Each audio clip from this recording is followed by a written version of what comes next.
ये छोटे छोटे स्याह और सफ़ेद स्क्वायर्स तो अब हर जगह नज़र आते हैं, है ना? रेस्टोरेंट्स में, बिलबोर्ड्स पर।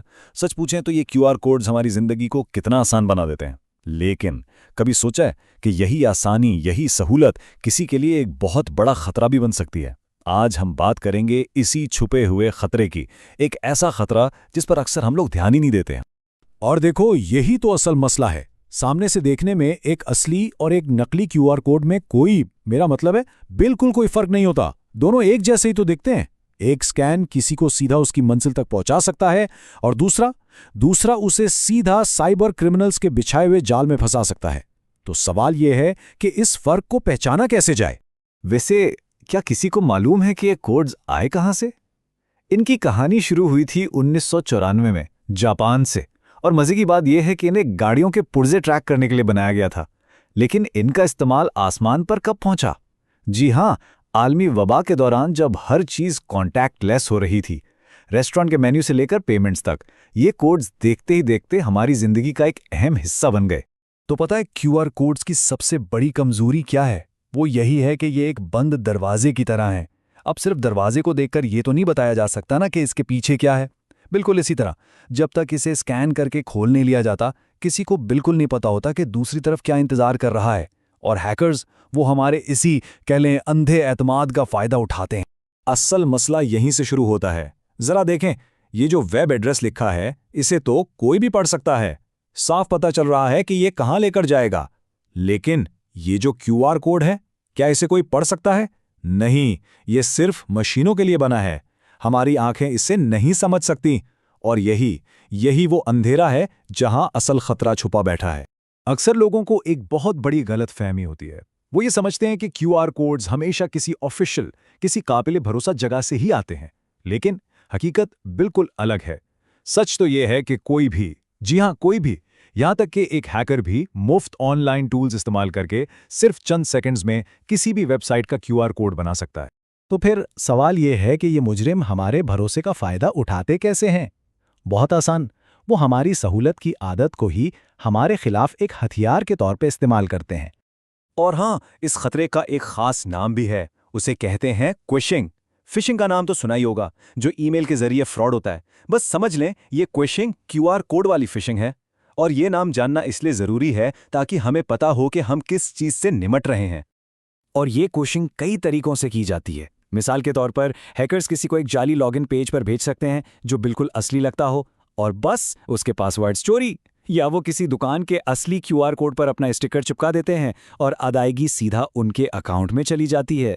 और बात यहां खत्म नहीं होती, इससे भी बुरा हो सकता है। वो किसी के फोन पर स्पाईवेयर इंस्टॉल कर सकते हैं, या अगर कोई क्रिप्टो इस्तेमाल करता है तो उसका पूरा वॉलेट खाली कर सकते हैं। और ये मत समझें कि ये कोई थ्योरी या ख्याली बातें हैं। ये हकीकत में हो चुका है। अमेरिका के शहर ऑस्टिन, टेक्सास की मिसाल ले लें। वहां मुजरिमों ने क्या किया? उन्होंने पब्लिक पार्किंग मीटर्स पर असली कोड्स के ऊपर अपने जाली क्यूआर कोड वाले स्टिकर्स चिपका दिए। अब लोग आते, पार्किंग के लिए स्कैन करते और पैसे भेज देते। वो यही समझते रहे कि पैसा हुकूमत को जा रहा है, लेकिन वो सीधा स्कैमर्स की जेब में जा रहा था। और जब तक इस फ्रॉड का पता चला, तब तक काफी नुकसान हो चुका था। तो ठीक है, खतरा तो बिल्कुल हकीकी है, लेकिन यहां एक अच्छी खबर भी है। और वो ये है कि इससे बचना बिल्कुल मुमकिन है। घबराने की जरूरत नहीं है। बस कुछ आसान सी एहतियाती तदाबीर हैं जिन पर अमल करके कोई भी खुद को इन हमलों से महफूज रख सकता है। तो सबसे पहले हमें कुछ खतरे की अलामात को पहचानना सीखना होगा। पहली चीज, अगर कोई क्यूआर कोड का स्टिकर किसी पुराने असली स्टिकर के ऊपर चिपका हुआ नजर आए तो फौरन होशियार हो जाएं। दूसरी बात, जब कोई स्कैन करे और लिंक का प्रीव्यू नजर आए तो उसे गौर से देखना चाहिए। क्या वेब एड्रेस का नाम अजीब सा है या उसमें स्पेलिंग की कोई गलती है? अगर ऐसा कुछ भी लगे तो उसे हरगिज नहीं खोलना चाहिए। और एक बात हमेशा याद रखें, कोई भी असली कंपनी या बैंक स्कैन करते ही फौरन लॉगिन की तफसीलात या पासवर्ड नहीं मांगेगा। बेहतरीन दिफा क्या है? अच्छी आदतें। हमेशा एक ऐसी स्कैनर ऐप इस्तेमाल करनी चाहिए जो वेबसाइट खोलने से पहले पूरा लिंक दिखाए, ताकि उसे पढ़ा जा सके। और अगर किसी दुकान या रेस्टोरेंट में जरा सा भी शक हो तो वहां के किसी मुलाजिम से पूछने में बिल्कुल नहीं हिचकिचाना चाहिए। बस इतना पूछ लें कि क्या ये आप ही का ऑफिशियल क्यूआर कोड है। यकीन करें, ये एक छोटी सी तस्दीक बहुत बड़े नुकसान से बचा सकती है। ठीक है, लेकिन मान लें कि गलती हो ही गई और किसी ने एक खतरनाक कोड स्कैन कर लिया, अब क्या? तो सबसे पहली बात, घबराना बिल्कुल नहीं है।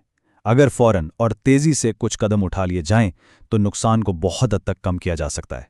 तो ये है एक इमरजेंसी एक्शन प्लान। पहला कदम, फौरन फोन का इंटरनेट बंद कर दें। सबसे आसान तरीका है एयरप्लेन मोड ऑन करना, इससे हैकर का कनेक्शन कट सकता है।